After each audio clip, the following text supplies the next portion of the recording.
All right, folks, Steinberg. This is going to be the last in our series. Let me get my screen share going and make sure that this is it. Yeah, okay. Do I have that capacity? I think I do. There we go. Slide share, slideshow. Okay. All right. So I'm audible. Here we go. So this is all about anxiety. What I've done is I have two different talks. One is kind of like a general overview of anxiety disorders, and then the other one is very kind of hones it down for the primary care office. And I realized that they were two separate talks, but I liked them both so much I wanted to try and cram them in today. I hope we have time actually, because we got a little late start, but let's go for it. So as you know, anxiety disorders are very common psychiatric disorders. However, they are often under-recognized and undertreated clinical problems. And many patients with anxiety disorders experience physical symptoms related to anxiety, so they end up in the primary care office or the emergency department, not in a mental health office. The main DSM-5 anxiety disorders share features of excessive fear and anxiety related to behavioral disturbance, and they include panic disorder. These are the main ones: generalized anxiety disorder, social anxiety disorder, agoraphobia, separation anxiety disorder, specific or simple phobias, and the very rare selective mutism. Anxiety disorders appear to be caused by an interaction of biopsychosocial factors, as is everything in psychiatry: genetic predisposition or vulnerability, interacting with situations or circumstances, stress, and trauma to produce clinically significant syndromes. The theorized anatomy, this is obviously a very cursory overview. Amygdala is a key place in the brain. I don't know if you can see my arrow. Yeah, at least on my screen, it is big, but it's in the it's basically underneath the temporal lobes in the center of the brain, kind of near the corpus callosum, and it's kind of like the fear switchboard. And patients with anxiety disorders often show heightened amygdala response on PET scans, positron emission tomography. The amygdala system structures are connected to the prefrontal cortex regions, which is where you sort of plan and process executive functionings are there. The hyper-responsiveness of the amygdala may relate to reduced activation thresholds. So it's like takes less to stimulate a fear response when responding to perceived social threat, environmental threat. And then they have observed that the prefrontal limbic activation, so limbic is the emotion systems of the brain that generally sits in the, again, in the temporal lobe area, and the connection to the frontal lobes, have been shown to reverse. The hyperactivity has been shown to reverse with response to psychological or pharmacological interventions. So the neurotransmitters involved in anxiety: norepinephrine, serotonin, dopamine, gamma aminobutyric acid. Other neurotransmitters, many of which are in the gut, the peptides, and then corticotropin releasing factor, which is associated with the cortisol, which is your stress response hormone. And then, involved also is the the peripheral nervous system. The autonomic and sympathetic nervous systems also mediate symptoms: shortness of breath, rapid heart rate, sweaty palms, shocky feelings, passing out. The parasympathetic or the norepinephrine system is feeling faint, feeling hot, dizziness, and then the sympathetic is racing heart, sweaty palms, elevated blood pressure. Those are the physiological nervous system presentations of anxiety. Epidemiology: social anxiety disorder is the most common in the United States. It has an early age of onset, about 11 years, about 50%, and by age 20, about 80% of individuals have that, will present with that diagnosis. It is a risk for subsequent depressive illness and substance abuse. And then the 12-month prevalence of social anxiety disorder in the United States is about 7%, which is really quite high. What's interesting is later on you'll see in this talk, in Europe, it's around 2%.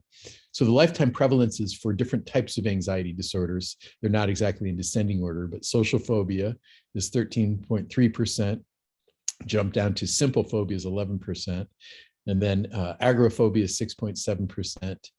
Generalized anxiety disorder is 4.1 to 6.6%. And then the panic disorder is 2.3 to 2.7%. And separation anxiety disorder for children is 2 to 4%, ages 7 to 16. And selective mutism is 0.8%. So just kind of gives you a feeling for lifetime prevalence of the different anxiety disorders.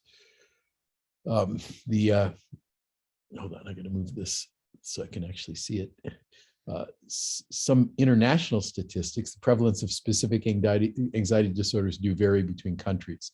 So a cross-national study of panic disorder found that the lifetime prevalence rates range from 0.4% of panic disorder in Taiwan to 2.9% in Italy. The median prevalence of social anxiety disorder in Europe is 2.3%. Whereas here in the United States, it's around 11%. So, there obviously are social and culturally relevant factors that are at play. I actually haven't seen any papers that break out exactly what they are, but I'd be surprised if they weren't out there. So let's see, next slide. Uh-oh, it's not moving. There we go. Make sure that is the next slide. Good, okay. Sex ratio and age of onset. The female to male ratio for any lifetime anxiety disorder is 3 to 2. Most anxiety disorders begin in childhood, adolescence, and early adulthood. Panic disorder has a bimodal age of onset between 15 and 24 and 45 and 54, which is also interestingly corresponds to the bimodal age of onset for bipolar disorder. And then most social phobias begin before age 20. Agoraphobia begins in late adolescence to early adulthood, and specific phobias are content specific. So animal phobias occur in elementary school, age 7. I remember a terrible dog phobia because there was supposedly a rabid dog in our neighborhood. Blood phobias occur at a median age of 9. Dental phobias, age 12. Claustrophobia, mean age of 20. And then most simple phobias occur at mean age of 15, but eventually disappear. So the simple phobias are like specific fear of a specific item, a spider, a dog, the sight of blood, etc. New onset of anxiety in older adults can be a marker for unrecognized medical condition. Substance use disorder. Remember, we're now in the age of the aging boomers. Substance use or abuse is much more prevalent in old people than you might think. Major depression with secondary anxiety symptoms and then emerging dementia can often be an initial symptom of dementia can be anxiety. So for evaluation, both general and panic disorders present with physical symptoms. And the panic disorder patients frequently present to the emergency department complaining of chest pain, shortness of breath. They almost ubiquitously fear they're dying of a heart attack, myocardial infarction. They typically report a spontaneous, sudden onset of fear, discomfort, reaching a peak within about 10 minutes. They have palpitations, pounding heart, accelerated heart rate, sweating, trembling, shaking, shortness of breath, feeling of smothering, choking sensation, chest pain or discomfort, nausea or abdominal distress. Dizzy feelings, unsteady, lightheaded, and faint, derealization, a feeling of unreality or depersonalization, being detached, looking down on oneself, like almost feeling like I'm floating on the ceiling, looking down at myself, but I'm still in my body. A fear of losing control or going crazy, a fear of dying. Paresthesias, numbness and tingling sensations often produced by hyperventilation, and chills or hot flashes. The urge to flee or escape, the sense of impending doom as though they are dying from a heart attack or suffocation. Other symptoms: headache, cold hands, diarrhea, insomnia, fatigue, intrusive thoughts and ruminations. And I recently had one, I realized just now. I had like a vertigo episode that was associated with a really stressful event that I was supposed to participate in. And I actually was down on the floor for a few minutes thinking like, am I going to be able to do this? So that, that is it had to be an anxiety symptom because it cleared up. So anyway, generalized anxiety disorder symptoms. So instead of panic disorder, you have excessive worry that is difficult to control, associated with at least 3 of the following: feeling restless or keyed up or on edge, being easily fatigued, difficulty concentrating or mind going blank. That happens sometimes during lectures, irritability, muscle tension, and sleep disturbance. The basic workup, of course, careful medical workup is indicated for first-time presentation of panic or generalized anxiety. Careful history to rule out substance abuse, excessive caffeine intake, or dietary supplements. One time I was using something for building muscle mass, and it definitely made me feel kind of amped up. I didn't like it, so I got off of it, but my muscles were big for a little while. Medication-induced symptoms, obviously a physical exam, and then routine chemistry panel, urinalysis, CBC, toxicology screen, thyroid panel. Hyperthyroidism obviously can cause anxiety, diabetes screen, and electrocardiogram to rule out MI or any kind of dysrhythmia that can also cause anxiety symptoms.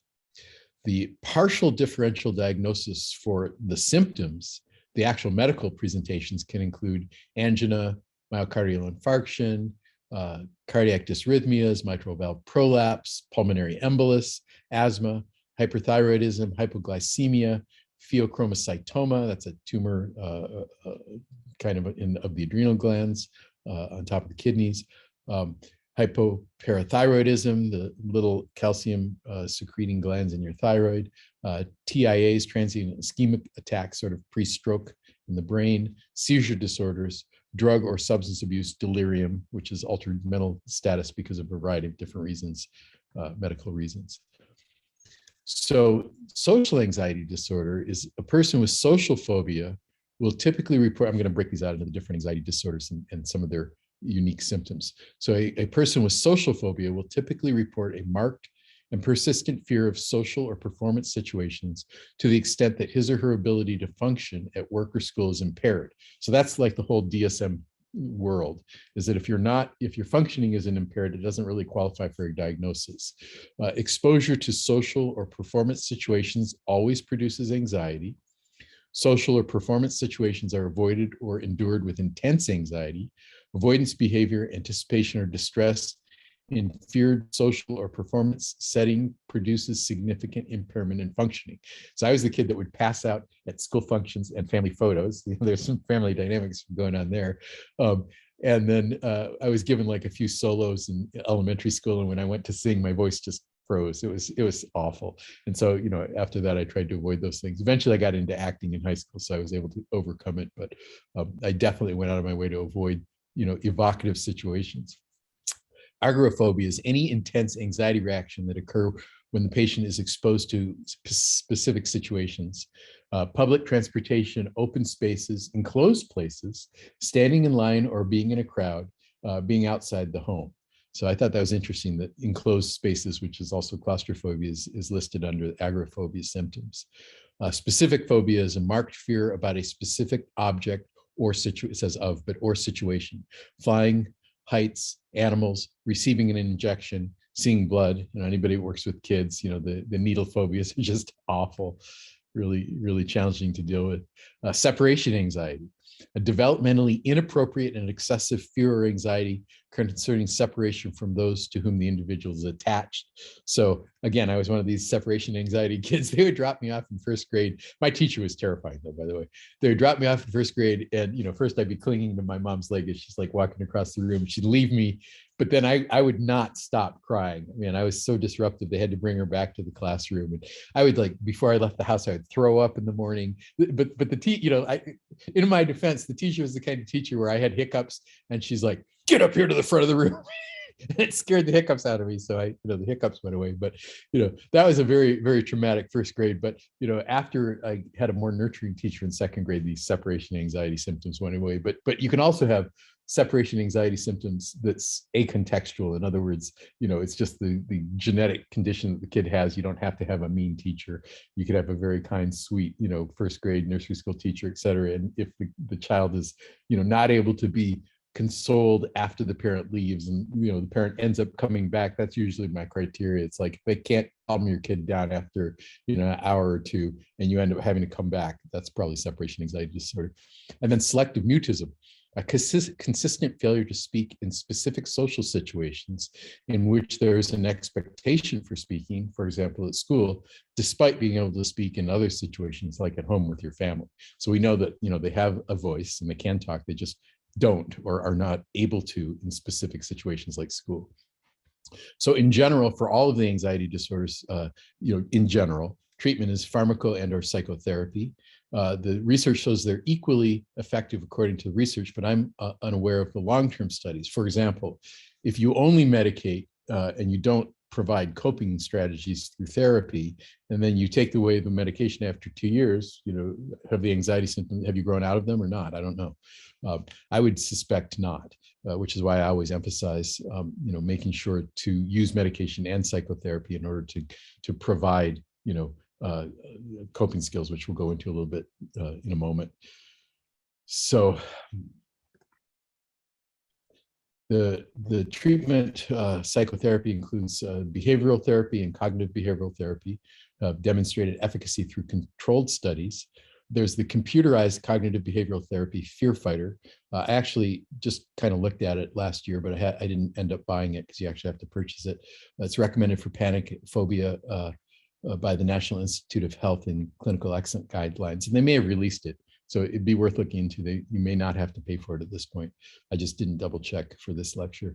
The interpersonal psychotherapy is basically having a conversation, helping patients understand the context of the symptoms, because emotions are so powerful and people are like, I'm going crazy, I don't know why I'm having these feelings. You help people arrive at, if you're having a strong emotional reaction, it's never just for no apparent reason. There's always some contextual event that you can identify or link it to, no matter how small. So that can be very, very helpful, is helping people understand that, no, you're not going crazy. There is a specific context. It could be a trauma trigger. It could even be a pre-verbal trauma trigger, but there is a context or reason for the anxiety symptom. And then the cognitive behavioral piece is basically deconstructing the thought process, if you can find one that goes along with the anxiety symptoms, and helping people to apply objective reality. Again, I'll talk a little bit more about that later too. I want to try and get through both these. And then psychodynamic or insight-oriented therapy, interesting, like, even, the couch Freudian therapy, which is still practiced today.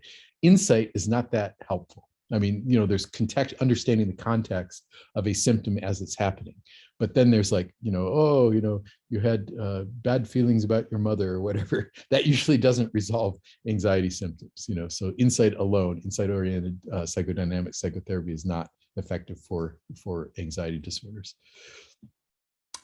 So this is what I call contextualizing and objectifying, what I was just talking about, helping, talking people through. There's always a reason for your symptoms. You have genetic vulnerability, you have a bright and overactive amygdala, and a high imagination. Your amygdala amplifies, and assigns threat to incoming signals, or triggers, and what happens is once you're triggered, whatever you're thinking about or afraid of, it looks real, feels real, smells real, sounds real, is as solid as matter. And I usually use this kind of metaphor when I'm talking to patients, and this is absolutely true for trauma triggers, so things that remind people of traumatic events. And the idea is that, that your body is reacting, to a memory of a situation that was actually traumatic. And so there is a reason for the anxiety. And once you understand the reason, then you can start to kind of cope with it. And so the idea is that you identify and essentially objectify the anxiety symptoms. Even though they look real, smell real, sound real, taste real, and seem as solid as matter, they are really your brain over amplifying perceived, or imagined threat. And it comes out of a specific context, but you can learn to, essentially think objectively about your feelings. I use a metaphor of like, we'll pretend it's like, your anxiety symptoms can become the mold growing in a petri dish. The little dish, if any of you had science class, where you put some bread mold in there, and then all of a sudden the thing is like overflowing.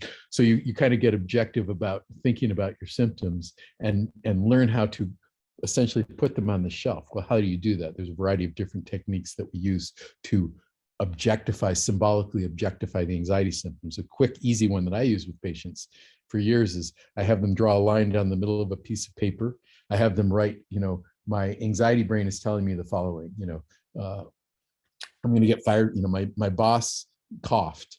My brain told me that cough means I'm going to get fired from my job, that she was speaking to me with contempt, that she hates me, that I'm a worthless piece of crap, that I can't do my job anyway, and I probably should never have been hired. What is objectively true is that my performance evaluations are excellent. I just got a raise, and my brain amplifies perceived threat and turns it into, real threat, when in fact it's just my brain. So I have them objectify, first the fears and then the objective factual information. If they can't think of it, I have them use their support system to help them sort of process it. And then we symbolically throw it away and go focus on something other than what's going on inside their brain. A lot of times, being helpful to somebody else, being of service is a tool that I use. It's like, just get out of your own head. Don't hang out in there without a chaperone. So that's a quick down and dirty way of teaching people to objectify anxiety symptoms. Pharmacotherapy, I call it greasing the wheels. So there is no like medicine that like permanently eradicates anxiety, except for general anesthesia, which is life-threatening if you use it too often. So you don't want to do that. And so you have to, think of medicines as really just the grease for the wheels of coping with anxiety symptoms and learning how to objectify them, really. And so they can certainly facilitate recovery. We use benzos, that's Valium, Ativan. I try to avoid Xanax because it has more seizures associated with it. Clonazepam, sometimes for acute severe anxiety, which untreated can increase the risk for suicide, especially when associated with insomnia. But we limit it to two weeks, generally 4 weeks maximum. And we might use them while we're awaiting the delayed onset of the benefits of the antidepressants. SSRIs and SNRIs are standard treatment for generalized anxiety disorder and panic. SSRIs are like Prozac, Paxil, Lexapro, Zoloft. And then the SNRIs are Celexa, Effexor. So the selective serotonin reuptake inhibitors, selective norepinephrine, and serotonin reuptake inhibitors. Then there's also metrazapine, which is Remeron. TCAs is tricyclic antidepressants like amitriptyline or nortriptyline. Buspar is a unique adult anti-anxiety medicine. It's about 50% effective. MAOIs are monoamine oxidase inhibitors. Those are the ones where you can't eat pepperoni or you can have a stroke. We rarely use those, but sometimes for treatment-resistant anxiety, I have used them. Have to get off of anything that can trigger a catecholamine crisis, certain medications, antidepressants, and certain foods high in tyramine. They're also effective for chronic anxiety disorders. Beta blockers like propranolol, atenolol are good for situational or performance anxiety. They block the physical symptoms of anxiety. Your brain may still be firing, this is terrible, I hate this, but you're not going to have necessarily shortness of breath, racing heart rate, sweaty palms, because the beta blockers block those physical symptoms. The alpha-2 agonists are these are all blood pressure pills too, by the way. Clonidine, guanfacine are sometimes used as non-addictive, meaning people typically don't abuse these medicines. PRNs, meaning as needed. Antihistamines like Benadryl and hydroxyzine are sometimes used as needed, although I have had some people get somewhat addicted to hydroxyzine, but they like the effect of the sleepiness, but it doesn't typically produce the craving like the benzos do. And there's not an acute withdrawal or risk of seizures when you go off antihistamines. Sometimes we use atypical and even the older typical antipsychotics, Seroquel, Risperdal, Thorazine, Mellaril, respectively, can enhance the antidepressants' anti-anxiety effects as well as serve a role of non-addictive as needed. Rarely do we use the older antipsychotics anymore because of there is a higher risk of movement disorder associated with them. So as far as the benzos go, we start out with defining expectations. These are going to be for 2 to 4 weeks max. There's an increased risk of dependency and dementia. Sometimes there is evidence that clonazepam, long-term use of clonazepam can be helpful for social phobia. So I have done that before. And for people who are already dependent on benzos, we just educate them, dependency equals tolerance. That means you need ever increasing doses to cut the anxiety. So after a while, it just becomes about preventing withdrawal, not actually getting anxiety relief. And then the British Journal of Medicine, 2014, came out with evidence of 50% increased risk of Alzheimer's disease for chronic benzodiazepine users. And then I think later there's an article that even episodic users had increased risk of dementia. So option one is somebody comes to you or you let them know, we're going to do a short course of the benzos, gradual taper off in the order, the lowest possible dose every 2 to 4 weeks, and you're working simultaneously on effective therapeutic coping mechanisms through psychotherapy and medically treating with other non-addictive meds that we talked about, the SSRIs, SNRIs. Occasionally you have to put people inpatient. Like I've had people on, the daily dose of Xanax is supposed to be like 1 milligram TID, at most 2 milligrams at absolute most 3 times a day. I've had people come to me on 30 milligrams of Xanax, and I wasn't going to try and taper them off outpatient. So they ended up in the hospital. And then option 3 is you stay the course. Like somebody absolutely refuses to they don't want to get off their benzos, they're functioning. And it's like, okay, you know that you're risking dementia. And I've had people say, fine, I don't care. I like my benzos, I want to stay with them. But they need to be involved in psychotherapy and basically developing coping skills over time. And if they're asking for increases, I'm going to tell them that's going to be an indication it's time to taper off because you've hit your tolerance. So it's not working anymore. So might as well get rid of them. That's kind of, a little paradoxical intervention. Whoops. So that's the end of that one. I'm going to pause for a second. And I have another one too, but anybody have any questions, want to jump in with anything before I move on to the next, more focused for the primary care office? That was the general overview one. Cool. All right, let me see if I can find that one. Okay. Screen share. So number 2. Oops. Okay, it says I'm at the end. Unless I just did the same one. Yeah, this is the same one. Stop share. Wrong one. Give me a minute. Okay, so ready to go. Wonder if I closed it. Try this. Okay. Nope. All right, one last try. I'm going to close that completely. This one's going goodbye, escape, and show. Oh, I see, it's stuck in the show. That's why it's not letting me do that. All right, got rid of it. Now we found it. Okay, now we're going to try again. All right. All right. So this one is evidence-based treatment of anxiety disorders, practical primary care management strategies. Turn it into a slideshow. Okay, there we go. So let's figure out what you got. An established patient walks into your office reporting anxiety. You have about 5 minutes to figure out what's going on. Doc, fix me now. So just a general treatment algorithm and a way to kind of recalibrate your brain or to calibrate your brain. It's not a life-threatening medical condition. Rarely, I guess, somebody could be suicidal, but that's about the only reason that anxiety will be acutely life-threatening. The patient's urgency about symptoms is not really your problem, although an anxious person will make it feel as if it is. If the physical exam and vitals are normal and they're not having an acute heart attack, acute MI, or other medical event, then medical treatment is not necessarily the first line of intervention for anxiety. After a brief physical exam, you can reassure them that they are in no medical danger. If you have the time, you take the time to do a more careful assessment. If not, you schedule them back or refer them if you can do that, in office warm handoff. Okay, so the way I like to have, even my primary care folks thinking about anxiety. Whoops, here's a question in chat. Autism is basically an anxiety disorder. No, I definitely don't agree with that. It can have anxiety disorder associated, it can have ADHD associated, it can have psychosis associated, but it has its own set of features. But I've heard, there's so many interesting things about autism over the years. Like I was there with one of the original guys that kind of like coined Connor's syndrome.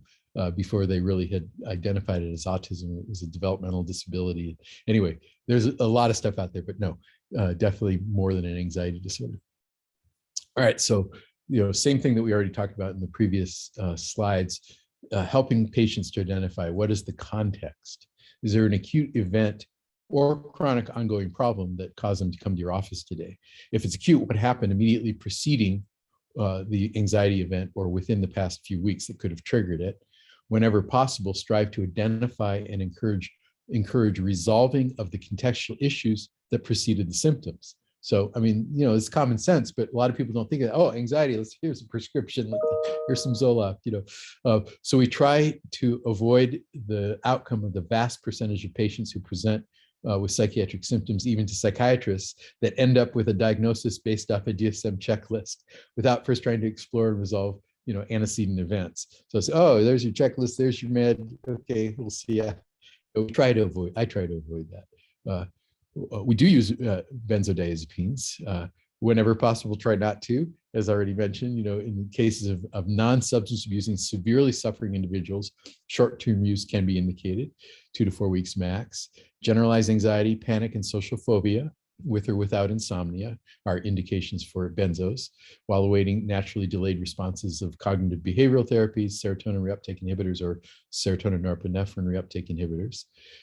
Benzos are not indicated for OCD or PTSD, post-traumatic stress disorder, because you've got like just a series of traumatizing memories triggering emotional responses, and you basically have to keep people snowed with benzos all the time. And it's going to take a lot longer to work through the PTSD symptoms if you have them cut off from their emotions, because resolution of PTSD, you actually have to face the trauma, eventually you desensitize and face it and get past it.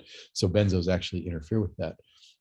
Other uses of benzos would be alcohol withdrawal, epilepsy, mania, arousal, agitation in hospitalized patients, palliative care, musculoskeletal disorder, spasticity. So what happens in clinical practice in reality? We all know that benzos are intended for short-term use, yet I have never met a prescriber, myself included, who hasn't at times provided ongoing benzo prescriptions over the course of many months to years. There are times when longer-term use may be appropriate. For example, patients are transferred to you, they've been maintained on benzos for years and would probably do more harm than good to fight with them to get them off. So to try to taper off is the politically correct way of saying that. Another indication, an environmental circumstance that is highly stressful, long-lasting, beyond the patient's control, and they are stable, not developing tolerance and not asking for ever-increasing doses. So you could keep them on the benzos while they're kind of getting through a difficult situation. Having a sense of a safety net for occasional infrequent periodic use for overwhelming anxiety. More on that later. You can probably think of other examples for long-term use, obviously. So it's always about communication and informed consent for everyone, but especially people who might require more than a couple of weeks of treatments. It's essential to preload their expectations. I tell them this fact: these medications are intended for short-term use only. They're addictive and will cause tolerance, resulting in the need for higher and higher doses, followed by shorter and shorter periods of response, with subsequent rebound anxiety as the medication effects wear off. So people end up on them long-term just to avoid unpleasant withdrawal symptoms, not because they're actually effectively treating their chronic anxiety conditions.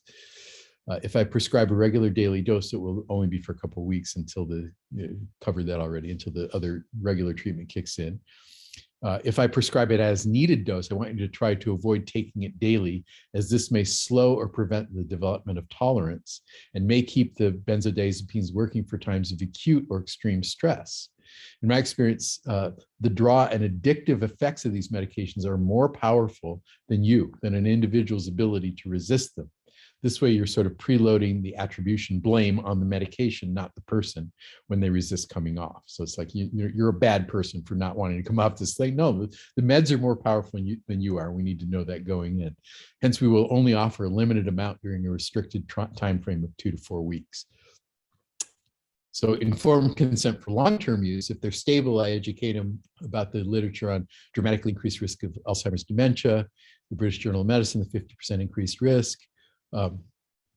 I encourage them, for the sake of preserving cognitive functioning, to initiate a gradual tapering off. So, maybe we'll do like a 1/4 of a milligram of clonazepam every 2 or 3 months.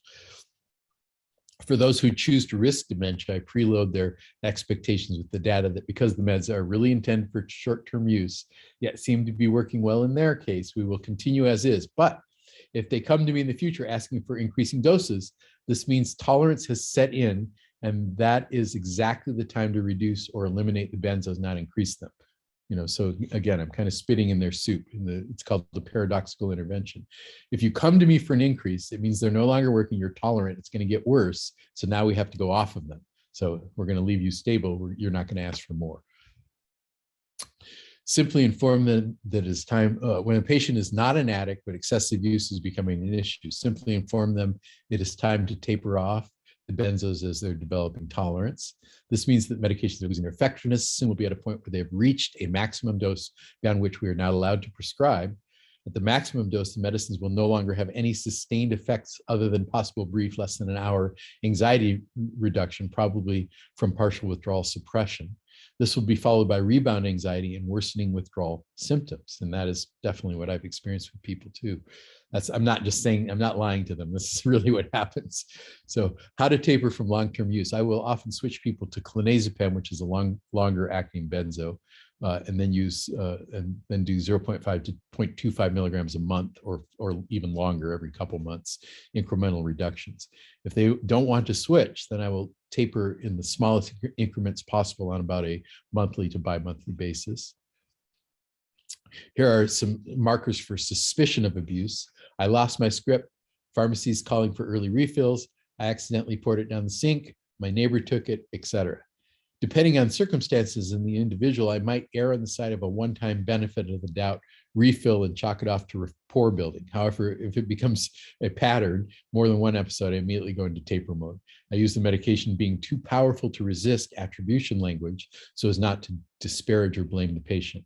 It is also now mandatory to access, today it's mandatory to access pharmacy records via IDO prescription monitoring program prior to prescribing benzos. Don't forget to change your password. I think I just did. I got my 1-day warning and forgot. So benzos and the art of maintaining rapport while going against what the patient wants. I call this mental jujitsu. So the consciousness of addiction, the whole idea of a cannot versus a will not. I'm going to slow down for this part. Even our most annoying and manipulative patients are still sick people, okay? And they're driven by their genetics and seeking the effect produced by the drugs. This is an effect they are hardwired and predisposed to seek. So in other words, they're not just like, just setting out to manipulate you. They are absolutely like, throw them in the back of the trunk, drive them to the pharmacy and have them break the window and steal the benzos. That really deeply driven. It helps to see them as cannots rather than as will nots. When we think of somebody as a cannot, it's easier to understand that they're sick, driven, in pain, and worthy of compassion. When they see them as a will not, that's stupid drug addict. The exact same people viewed from a different perspective, we react to them negatively as acting this way on purpose, being manipulative, irritating liars who just won't behave. So will nots are easy to judge, dislike, and brush aside, which of course also increases liability. So we want to see people as cannots and just, approach them with compassion. So for the patient who knows they have a problem and they can admit it, it opens many doors. You can assess for substance abuse. They'll generally accept a referral for drug and alcohol assessment and or treatment, 12-step treatment if indicated, and a taper can be initiated. If they're in denial and they can't admit they have a problem and they're not open to hearing the feedback from you, then from a position of compassion, you can explain that because these medications are so powerful, the medications cannot be relied upon nor trusted for longer term use. They suck people into needing more and more when they're allowed to remain on them. Therefore, we're going to initiate a taper. Now, in order to prevent that from happening any further, we give a little to maintain a therapeutic connection. If I don't suspect diversion selling, sometimes to maintain rapport, I'll throw them a bone. You may still have access to a few benzos for extreme emergencies, but only in such a way as to prevent medicine from drawing you into dependency. So for those folks, I might give 3 to 5 tabs a month, and that's it. So that was my down and dirty, super fast primary care addition to. That's it. That's my grand finale, guys. Any ideas, thoughts, questions, reactions? Sure. Sorry, this is Brian Crownover calling. Hey, Brad. Hey, OTCs. Some people come in and they want help, or I'm trying to give them something other than the benzos. So thoughts on kava, L-theanine, and CBD?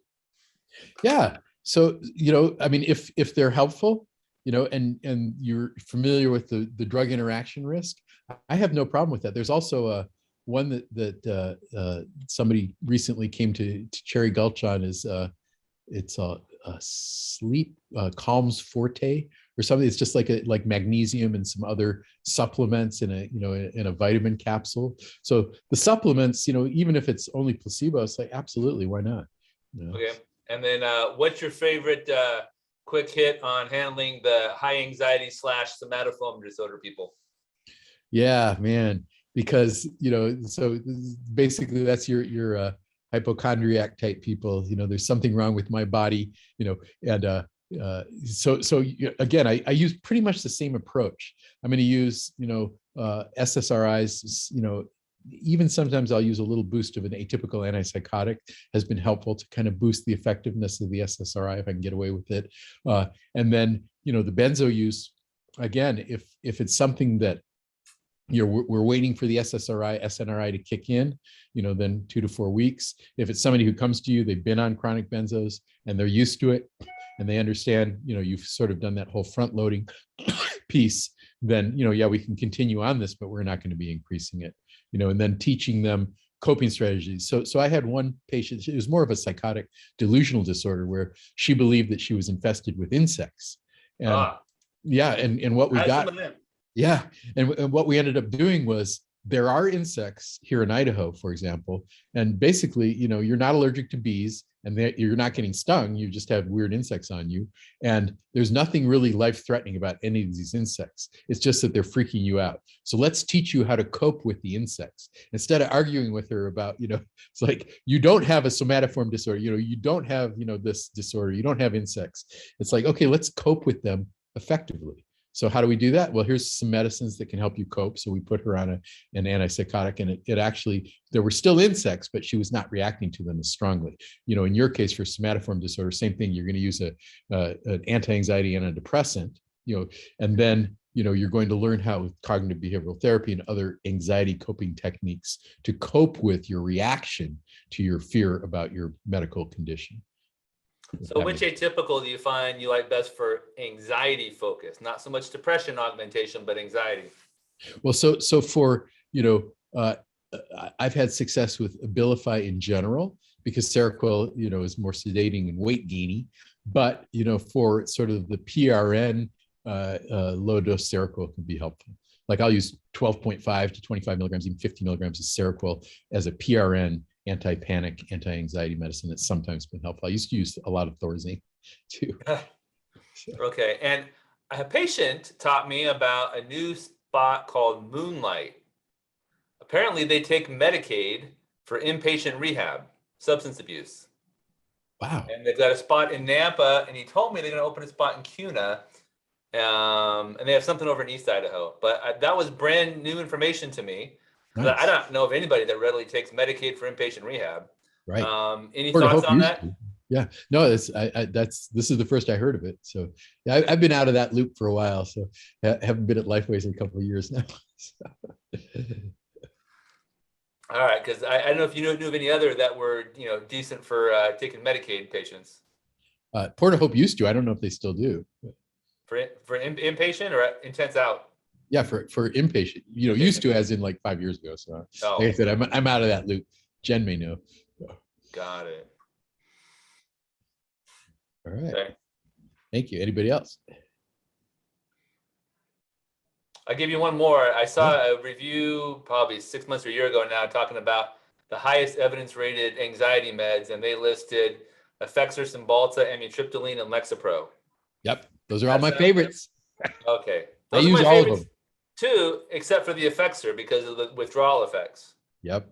That electrical tingling sensation, it takes forever. I It's actually like took Effexor years ago and had that. It's terrible. Well, it's like 12 hours late and they get withdrawal effects. So I'll roll them over, but I'm not starting them on Effexor just because of that. Yep. Yeah.